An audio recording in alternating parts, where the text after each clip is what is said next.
Welcome back. I hope you guys have been doing well. So as promised, today we're going to have a discussion on cardiac arrhythmias. But before we begin, please subscribe, and you can also follow our social media pages in Instagram, TikTok, Twitter, and also in YouTube. So today we're going to have a small discussion concerning cardiac arrhythmias. I'm sure you guys have heard this term before. Some of you are revising for NCLEX, NCK exams, or FQEs. You may have come across questions that are touching on cardiac arrhythmias. So today we're going to share this knowledge together, and I believe that at the end of this session you shall have learned something new.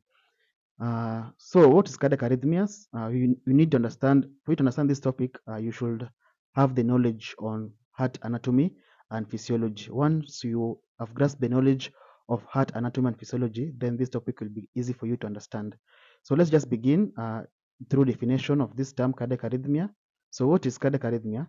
So cardiac arrhythmia is any abnormality in the rate, rhythm, or conduction of the heart caused by disturbances in electrical impulse generation or transmission.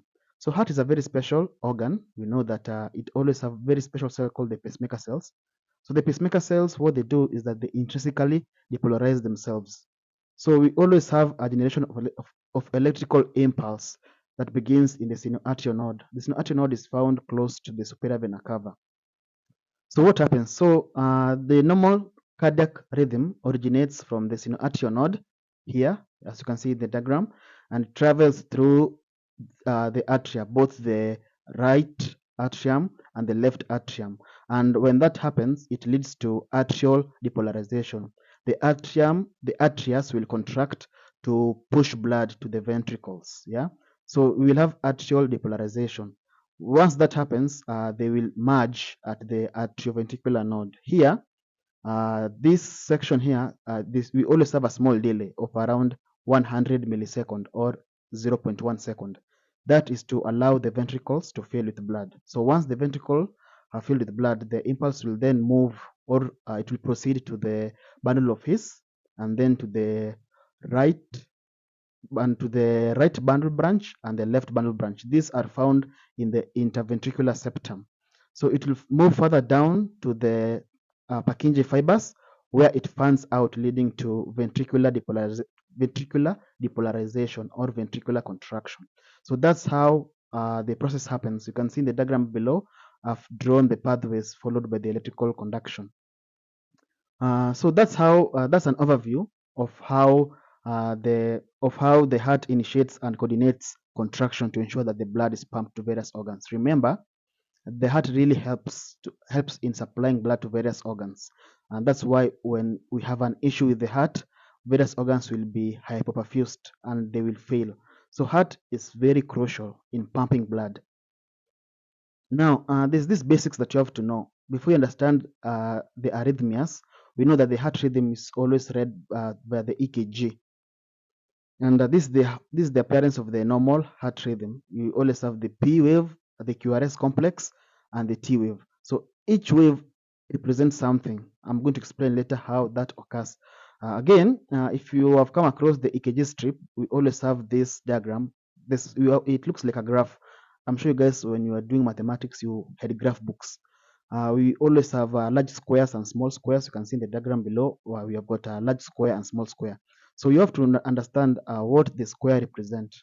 In this diagram, in my screen, as you can see, the one small square always represents 0.04 second, or you can say 40 millisecond. So these are the same. 40 millisecond is the same as 0.04 second.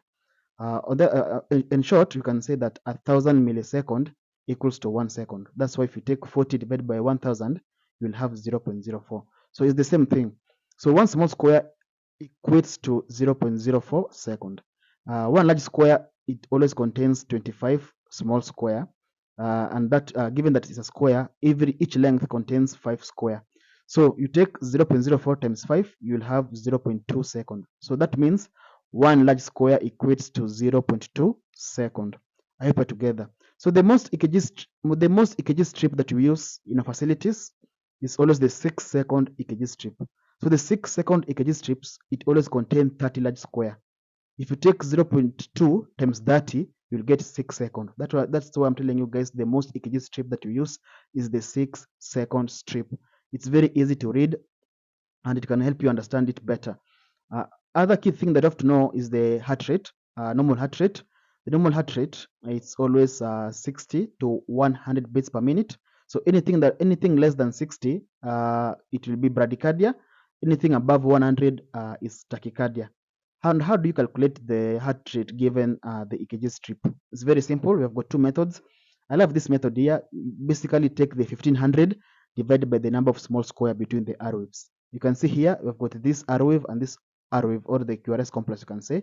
So these two, between the two QRS complex or between the two arrow waves, you count the number of small squares. Here we have got one big square, two big square, three big square, and each square contains five small squares. So 5 times 3 is 15.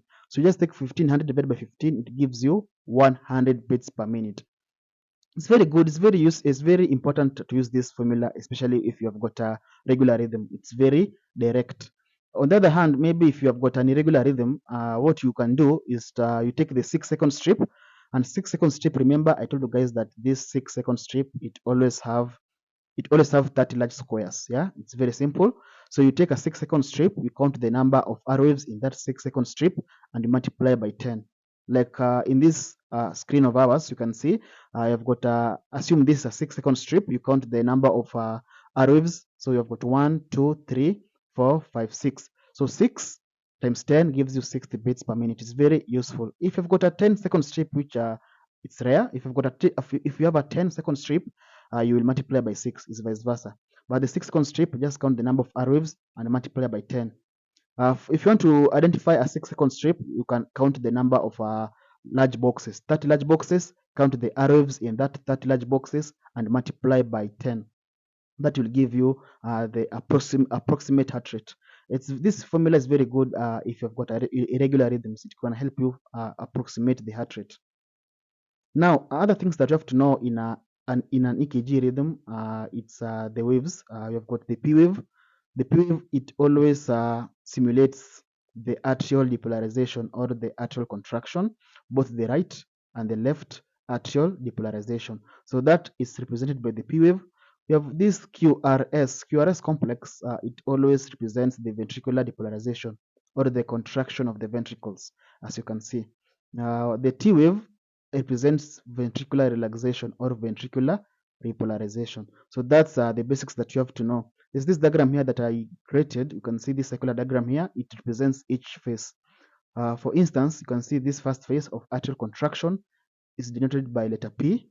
You can see the ventricular contraction or ventricular depolarization is denoted by the QRS complex, and you can see the T wave represents the ventricular relaxation. But one thing that you have to know, in QRS complex, it tends to hide the atrial repolarization. So the atrial relaxation is always hidden within the QRS complex. You can see here you have got the P. The P is the atrial contraction, but the atrial relaxation is always hidden within the QRS. So you can't easily see it within the normal heart. You can't see it in the normal EKG rhythm. Apart from that, also, you need to understand the segments. This is a very crucial part in an EKG strip. You can see here. So the PR segment is the flat line that extends from the end of the P wave to the beginning of the QRS complex. You can see here the green line represents the PR segment. This one tends to represent the delay that occurs at the AV node while the ventricles fill with blood. Remember, previously I've told you guys that at the AV node, we always have a brief delay of around 0.1 second to allow the ventricles to pump or to fill with blood, to allow the ventricles to fill with blood. We also have got another segment called the ST segment. The ST segment, it's an isoelectric line extending from the end of the QRS complex to the beginning of the T wave, this ST segment. So it represents ventricles remaining completely depolarized before repolarization starts. So that time between the ventricular depolarization and ventricular repolarization, that time is represented by the ST segment. I'm sure you guys have come across this term, especially when learning about MI. So you always have ST segment elevation, myocardial infarction, the STEMIS. So this term is very common. I'm sure you guys have come across it. So apart from the segment, we also need to look at the intervals. We have got two main intervals that you have to know. We have got the QT interval. The QT interval, it extends from the beginning of the QRS to the end of the T, from the end to the end of the T wave. So this represents both the time taken for the ventricles to contract and relax. All that time is called the Q2 interval. So it differs between genders. You can see in men it's less than 0.44 second, while in females it's less than 0.46 second. But this a very common term known as QT prolongation, which occurs when client takes certain medications. And one thing that you have to know, when the QT is prolonged, it may place the patient at risk of developing the polymorphic VTAC or the torsades de pointes. The drugs that tend to cause the QT prolongation are like the macrolides, the likes of erythromycin, or the fluoroquinolones, the likes of ciprofloxacin. Other drugs like the antiarrhythmic drugs, the class 1A antiarrhythmic drugs, the likes of the disopyramide, or the class 3 antiarrhythmic drugs, the likes of amiodarone, may lead to QT prolongation. Even electrolyte imbalance like the hypokalemia also may lead to QT prolongation. So that's something that you have to know. So this here, the blue line here, represents the QT interval. We also have got the PR interval, which you have to know, especially when you're going to look at the heart blocks. You always have an elongation of the PR interval. So the normal one is within 0.12 to 0.2 seconds. That's about 3 to 5 small boxes. So for the PR interval, you're going to look, there's some pathology that tend to happen when the PR interval is prolonged, especially when dealing with the heart blocks. We're going to look at that later. So let's look at the normal sinus rhythm. How does it look like in an EKG strip? So the normal sinus rhythm, we shall have a normal heart rate of around 60 to 100 beats per minute. I've told you guys how to calculate the heart rate. You can use, you can take a 6-second EKG strip, count the number of the R waves and multiply by 10, or you can count the number of small squares between the QRS complexes or between the R waves. Then you divide it by, you take 1500 divided by the number of small squares between the R waves. So that's how you calculate the heart rate. For a normal sinus rhythm, the heart rate is always within 60 to 100 beats per minute. We also have got the rhythm. The rhythm is regular. You can see it's very simple. If you want to know if the rhythm is regular, look at the distance between the R interval, between the R waves. So this distance here is equal with this distance. So the distance tends to look the same. You can take a ruler and measure. You will realize that the distance is equal. Yeah. So that's how you determine if the rhythm is regular. Other thing that you have to know is that in normal sinus rhythm, the P wave, you always have the P wave following QRS or the QRS following the P wave, whichever the case. So you can see here, you have got a P wave, QRS, P wave, QRS, P wave, QRS, P wave, QRS. So you always have one P wave before every QRS complex. So that's the thing that I have to know. Another thing that I have to know in normal sinus rhythm is that the PR interval, if you measure, it's always around 3 to 5 small boxes, which equates to around 0.12 to 0.2 seconds. Remember, I told you guys that one small box is equal to 0.04 seconds. So if you take 0.12 divided by 0.04, you'll get 3. Or if you take 0.2 divided by 0.04, you will get 5. So that's the normal PR interval in a normal sinus rhythm. If it's prolonged, it may occur when you've got heart blocks. The QRS duration, we know it's the normal QRS duration is always three small boxes, which equates to 0.12 seconds. Yeah, so that's something that you have to know within normal sinus rhythm. That the QRS, it's always 3 small boxes. Then the ratio of P to QRS is always 1:1. So this is the representation of a normal sinus rhythm in a lead 2. So this is how it looks like. You can see in the diagram there. is very precise. Now, if you look at the next step, we're going to look at sinus tachycardia. From the word tachycardia means an elevation of the heart rate above 100 beats per minute. You can see, so that's one abnormality of tachycardia. You can see the heart rate is elevated above 100 beats per minute. In this diagram here, you can see if you count the number of R waves. If you count the number of R waves in a 6-second strip multiplied by 10, it's above 100. So that tells you that that is a sinus tachycardia. But the rhythm the rhythm tends to be regular. The P wave will be normal, upright, and precedes every QRS complex. The PR interval and QRS are normal. So everything is normal apart from the rate. The rate is the only abnormality when it comes to sinus tachycardia. From that, tachy means an elevation of the heart rate. So that's what you should know when it comes to sinus tachycardia. So let's look at what happens under this instance. So in sinus tachycardia, we know that we always have a discharge at the SA node at a rate of more than 100 beats per minute.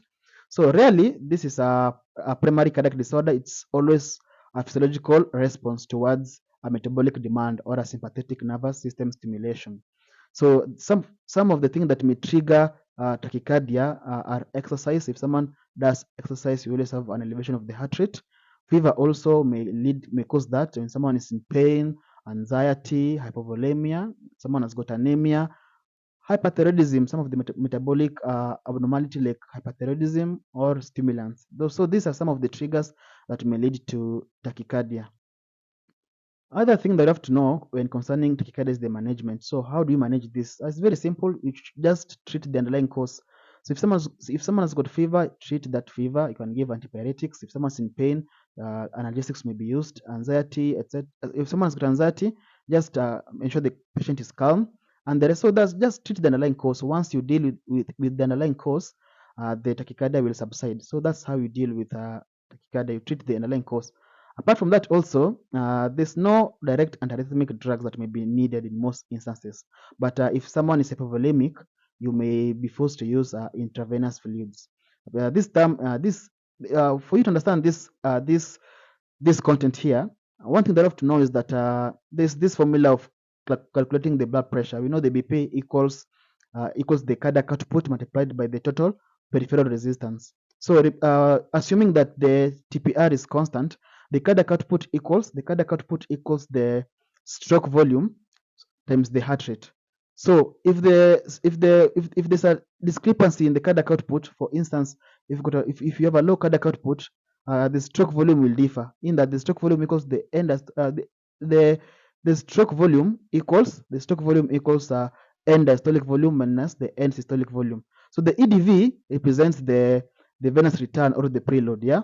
So if the client is hypovolemic, we'll have a decrease preload, and a decrease in the preload or the decrease in the venous return will lead to a decrease in the end diastolic volume. So a decrease in the end diastolic volume will lead to a decrease in the stroke volume, and a decrease in the stroke volume will for you to maintain the cardiac output, it will necessitate the heart rate to be elevated. So the heart rate will be elevated to control or to balance the cardiac output. So when there's an increase in the heart rate, we tend to give fluids to bring a balance.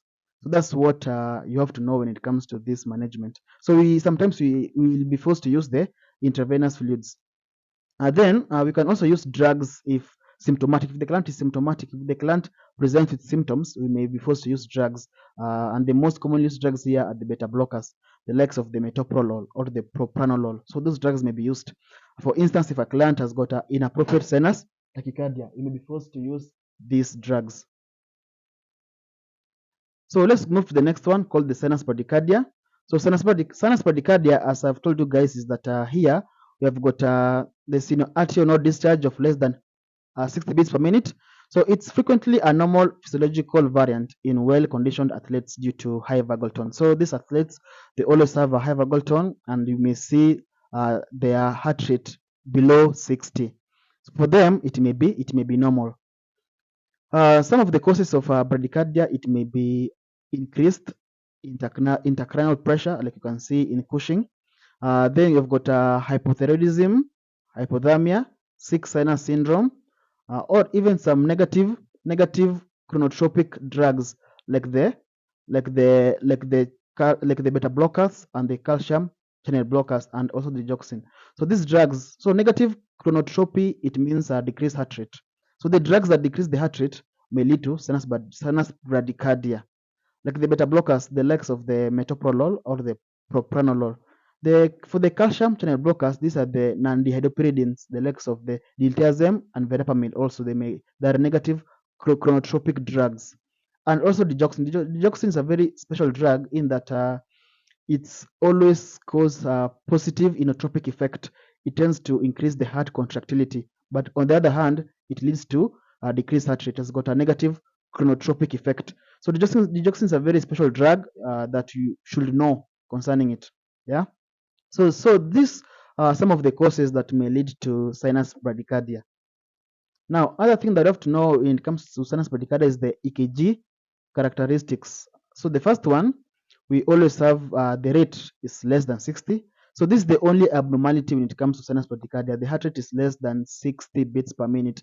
The rest are just normal. The rhythm is regular. The P wave is normal, upright, with a ratio of 1:1 with each QRS complex. The PR interval and QRS both have normal duration. So you can see in the diagram above, everything is normal apart from the rate. The rate is very, very low.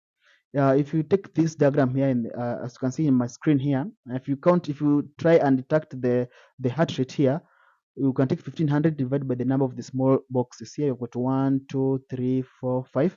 So 5 large boxes times 5, that's 25, 26, 27. So if you take 1500 divided by 27, it will give you a low number of less than 60. So that shows you that we have got a sinus bradycardia. So everything is normal apart from the rate. The rate is always less than 60 beats per minute. So that's one thing that you have to know when it comes to sinus bradycardia, a rate of lower than 60 beats per minute. Another thing that you have to know for sinus bradycardia, sometimes when the client has no symptoms, when the client is asymptomatic, we just observe and no treatment may be required. But if the client presents with symptoms like hypotension, altered mental status, we know that when you have sinus bradycardia, the brain or the cerebrum will be hypoperfused, and this may lead to altered mental status, chest pain, and sense of shock. So when the symptoms, we may be tend to manage by using some drugs or other alternatives. You can see here you've got an algorithm that is used to manage bradycardia. So one drug that is mostly used is the atropine. You can see we may give 1 milligram bolus, and we may repeat every 3 to 5 minutes to a maximum of 3 milligram. So this is an example of an algorithm that is being used to manage bradycardia. You can see we give 1 milligram bolus first, and then you repeat every 3 to 5 minutes to a maximum of 3 milligram. So, and while giving atropine, you can also look on some of the things that you have to consider. You should exclude it when the client has got head injury, hypoxia, hypothermia, heart block, hyperkalemia, and heart transplant. So, for those guys who are working in SU, or for those guys who have got the latest algorithm, you can share it with us so that you can share the knowledge together. So, for now, this is the algorithm that is being used to manage bradycardia. So, apart from that, also, apart from using the atropine, we may also consider the transcutaneous pacing. If atropine is ineffective, you can see here, we may consider transcutaneous pacing. We are going to have a separate video on how that is done.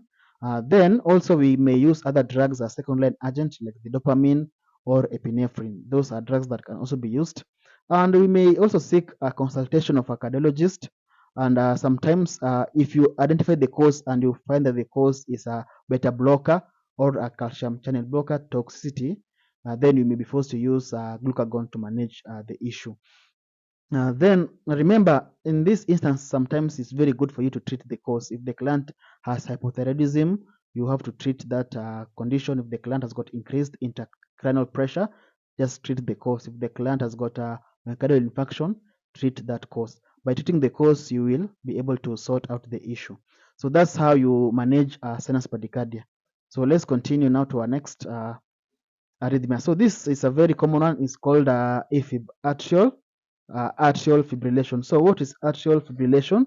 So this condition is always characterized by chaotic, rapid, and uncoordinated electrical activity in the atria. You can see in the diagram below, we have got uncoordinated electrical activity in the atria. So combination of triggered electrical activity and multiple reentrant electrical circuits sweeping through the atria in the chaotic manner is what we call the AFib. You can this simple term that you can use. You always call it a quivering atrial myocardium. And when this happens, the blood tends to be static or stasis. Yeah, so that's something that you have to know when it comes to this condition.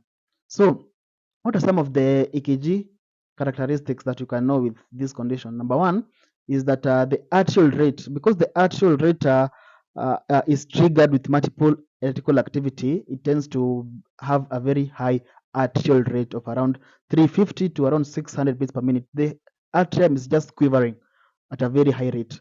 So the ventricular response, it may vary. It can either be controlled one, which is within 60 to 100 beats per minute, or for those that are uncontrolled, tends to be above the rate of 100 beats per minute. So that's something that you have to know. That's why in some instances we always classify AFib as controlled AFib. So if you hear the term controlled AFib, know that that's the one that has got a ventricular rate of 60 to 100 beats per minute. If you hear the term uncontrolled AFib, that's the one that has got a heart rate of more than 100 beats per minute. Then the rhythm, it may be irregular. Irregular, you can see it's irregular. If you count the distance, or if you try to measure the distance between the air waves, they vary. So for instance, you can see this diagram here. Here we've got around 2 boxes between the air waves, and here you've got around 1. So the distance vary. The distance are not the same. They vary between the air waves. So that means that the rhythm is irregular. Other thing that you have to know is that the P wave may be absent, and instead we have got these F waves, or we call them the fibrillatory waves, the F waves. Yeah, you can see in the diagram, these are the F waves. Then the QRS tends to be narrow, and it may have a normal duration of 3 small boxes. Now, some of the triggers of AFib, the first one are the cardiac issues or the cardiac causes. If the client has got hypertension, that may trigger AFib. If the client has got coronary artery disease, or the client has got a heart valve disease or cardiomyopathy, or the client has had a recent heart surgery, pericarditis or myocarditis. We may also have got non-cardiac causes, like the client has got unresolved hyperthyroidism, the client has got diabetes, chronic kidney disease, or pulmonary embolism. This also may trigger atrial fibrillation. Sometimes even lifestyle, if a client has got a sleep deprivation, also it may cause AFib, and also age. It tends to increase with age, so the risk increases with old age. It's very common amongst the elderly. Now, when it comes to management, it's very simple. You have to manage 3 things. You have to manage the rate, the rhythm, and also you have to prevent stroke. Remember, the blood is static in the atrium, so stroke is imminent. So you have to control those 3. So the rate control is very simple. You may use drugs. Yeah, here we may use beta blockers, the likes of metoprolol, or the dihydropyridines, the non-dihydropyridines, calcium channel blockers like the diltiazem or verapamil, whichever the case, depending on the physician. Then the rhythm control, here we may use either pharmacological antiarrhythmic drugs like the amiodarone, or we may use electrical like the cardioversion. Cardioversion, basically it means that you shock the heart back to the normal rhythm. So that's how you control. The rate control, you use the beta blockers or the CCBs. Rhythm control, you either go chemically by using of the drugs like the amiodarone, or you can do the electrical one by cardioversion. Then, apart from that, also remember these clients may have stroke because the blood is static. So you may be forced to use anticoagulants, like either warfarin may be used. You may see the client being given warfarin, or the DOACs. The DOACs, these drugs are the direct thrombin inhibitors, the likes of the dabigatran, or you can have the factor 10 inhibitors, the likes of the rivaroxaban. So the DOACs are very good anticoagulants that can be used in preventing thromboembolic stroke, because remember, when the atria are quivering, the blood tends to be static, and this may lead to thrombus formation. So also, for clients who are unstable, maybe the client presents with hypotension, or the client has got an altered mental status, chest pain, sense of shock. Here, for unstable patient, here we just go for an immediate synchronized cardioversion. Yeah, this cardioversion. There's this machine that you used for cardioversion. You have to synchronize it with the R waves.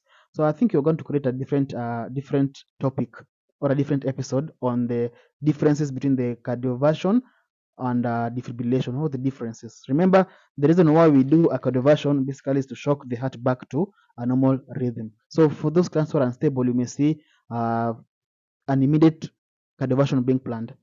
So, but one thing that I have to know also, just a hint, is that before cardioversion, if the client had got a AFib in more than 48 hours, there's always a test that is always done. This test is called TEE. TEE stands for transesophageal echocardiography. So this is a test that is used to visualize the internal structure of the heart. So why is it important? So it's done to rule out atrial thrombus, because you don't want to coadovert the client with an atrial thrombus present, because it may lead to embolic stroke. So first, if the atrial thrombus is present, the client will be placed on anticoagulants first before the cardioversion. So that's something that you have to know. Before cardioversion, they always ensure that there's no atrial thrombus. And one of the ways they do that is by TEE, the transesophageal echocardiography, just to rule out any atrial thrombus. And then they may go for permanent solution called the catheter ablation. For catheter ablation here, its major aim is to destroy the area of the heart tissue that is causing these irregular signals. So those are some of the ways that may be used to manage atrial fibrillation. Now, another topic that's very similar to AFib is the Flutter. They have some similarity. So Flutter is always characterized by rapid organized atrial depolarization caused by a large re-entry circuit, usually within the right atrium. So you can see in the diagram here, we've got a large macro reentrant electrical circuit that typically loops, around within the right atrium. Yeah, so this rapid circuit, it will depolarize the atrium at a very high rate of around 250 to 350 beats per minute. That's a very high rate. But the AVN really helps in that it tends to block a fraction of these impulses, and this will lead to a conduction ratio, as we're going to see later. So the atrial rate is very high, of around 250 to 350 beats per minute. But remember, in a flutter, the atrial rate and the ventricular rate differ. Yeah, they differ because the AV node really helps. It helps filter some of the impulse, and that leads to something called the conduction ratio. It's very, very important. So the AV node conduction. So because the AV node cannot conduct 300 impulses per minute to the ventricles, it usually blocks a proportion of them. So you always have some proportion passing. For instance, if you've got a 2:1 conduction ratio, we shall have got 3 impulses in the atrium and 150 in the ventricles. So 350, 150, 300, 150. That's a ratio of 2:1. So that's something that you have to note when it comes to conduction ratio. Now, so because the AV node can alter its blocking capacity, the ventricles rate can vary widely depending on the conduction ratio. As I was saying before, so if you add the term 2:1 conduction, this it means that as the atrium is depolarizing at a rate of 300 per minute, the ventricle is happening at 150. So if you take this, if you divide this, it will give you a ratio of 2:1. For 3:1 conduction ratio, it means as the atrium is depolarizing at a rate of 300, the ventricle it's doing the same at a rate of 100. So this is made possible because of the AV node. Yeah. So if you take this, you divide it, give a ratio of 3:1. Same happens to 4:1. So as the atrium depolarizes at a rate of 300, the ventricles does at a 75. So this, if you divide these two, it will give a ratio of 4:1. So the smaller ratio, it's if for the 2:1 ratio is more dangerous compared to 4:1. Yeah, because in 2:1 the ventricular rate is extremely high compared to the 4:1 ratio. So that's something that you have to know when it comes to A flutter. And just like AFib, we may have controlled A flutter and uncontrolled A flutter. The controlled A flutter, the ventricular rate is less than 100, and uncontrolled A flutter, the ventricular rate is above 100. So that's something that you have to note when it comes to arterial flutter. So some of the characteristics here, I tell you guys that the atrial rate is extremely high because of that large macro reentrant electrical circuit. So it may be a rate of around 250 to 350 beats per minute. And it has this classical sawtooth appearance. You can see in the diagram this like a sawtooth appearance. I'm sure you guys know a sawtooth, how it looks like. So this is what it looks like. Then another difference compared to the AFib, the rhythm is always regular, or it may vary depending on the AV conduction ratio. You can see the distance between the R waves looks the same. So it may have a regular rhythm. So that's something that you have to know compared to the AFib. The AFib, the rhythm is irregular, and the Flutter, the rhythm is regular. So this is the appearance. If you see this diagram in an exam, just know if you see a sawtooth appearance in an exam, or maybe while dealing with a client, just know that is an A Flutter. So the QRS, it's always normal, narrow. Yeah, so the A Flutter, some of the triggers, just like the AFib, cardiac issues is one of the major triggers. If the client has got hypertension, if the client has got coronary artery diseases, if the client has got heart valve disease, if the client has got cardiomyopathy, or the client underwent recent heart surgery, or the client has got pericarditis or myocarditis. So those are some of the cardiac causes that may lead to atrial flutter. Apart from that, also some of the non-cardiac causes, it may be metabolic imbalances like the elevation of the T4 and the T3 hyperthyroidism, or diabetes, also chronic kidney disease, pulmonary embolism. So those are some of the non-cardiac causes that may lead to a flutter. We also have got lifestyle. If the client has got sleep deprivation, or the risk also tend to increase with old age. Is very common amongst the elderly. So that's what you should know when it comes to the triggers and the causes of atrial flutter. Then apart from that, also in management, same, you control the rate, and the rate control here, you may use drugs like the beta blockers, the likes of the metoprolol, or the non-dihydropyridines, calcium channel blockers, the likes of the verapamil or the diltiazem.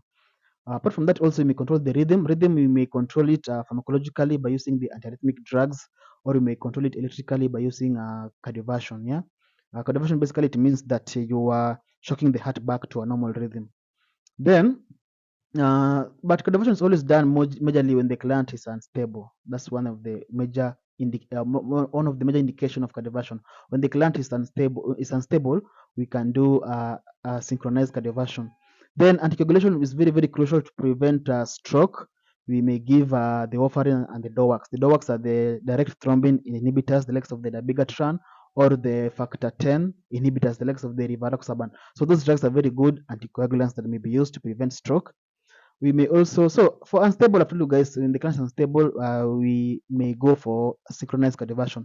So for those guys who are working in facility, for a nurse working in SU, and you've got an algorithm that is used to manage a flutter, please you can share it with us so that you can share the notes together. So these are these are just the basics that you should know when it comes to managing atrial flutter. And also, there's always one creative approach which is called catheter ablation. This may be done just to destroy the area of the heart that is causing to destroy the area of the heart tissue that is causing these irregular signals. So, catheter ablation also may be used as a last resort. So, these are some of the things that you have to know when it comes to the management of atrial flutter. Now let's move to the last one, last atrial tachyarrhythmia called the narrow complex supraventricular tachycardia. So in this one, just from the term narrow complex supraventricular, you can even define this from the term narrow complex. So narrow complex, it means it has got a very narrow QRS of less than 0.12 second, and supraventricular, it tends to happen above the ventricle. So it refers to a group of tachyarrhythmias that originate above the ventricle. That's why it's called supraventricular, within the area of the bundle of his around there, and produces a rapid, so tachycardia, a rapid heart rate of around 150 to 250 beats per minute, and a narrow QRS duration of less than 0.12 seconds. So this condition, tachyarrhythmias, they are a broad category of rapid regular heart rhythms originating at or above the bundle of his, driven by reentrant circuit involving atrioventricular node and accessory pathway. So that's what you should know when it comes to SVT. Then types, there are various types. Sometimes in exams you may not see the word SVT, but you may see the word AVNRT or AVRT or AT. So these are the types of narrow complex supraventricular tachycardia. We've got the AV nodal reentrant tachycardia, which is the most common one. You can see in the diagram here.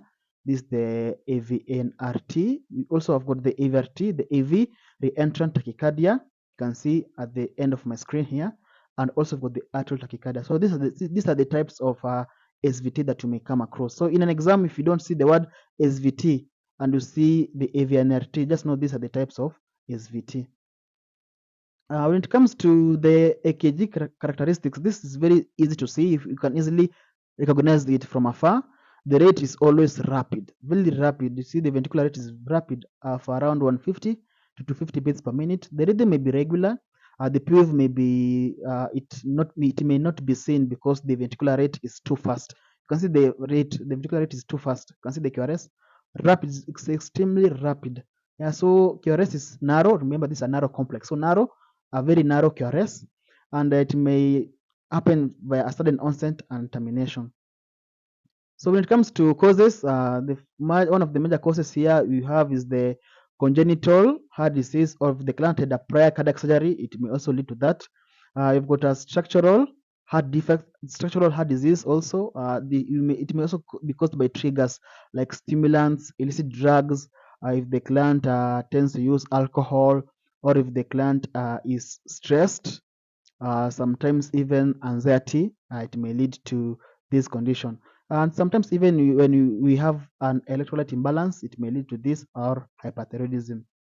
So signs and symptoms here, I told you guys, one of the signs is anxiety.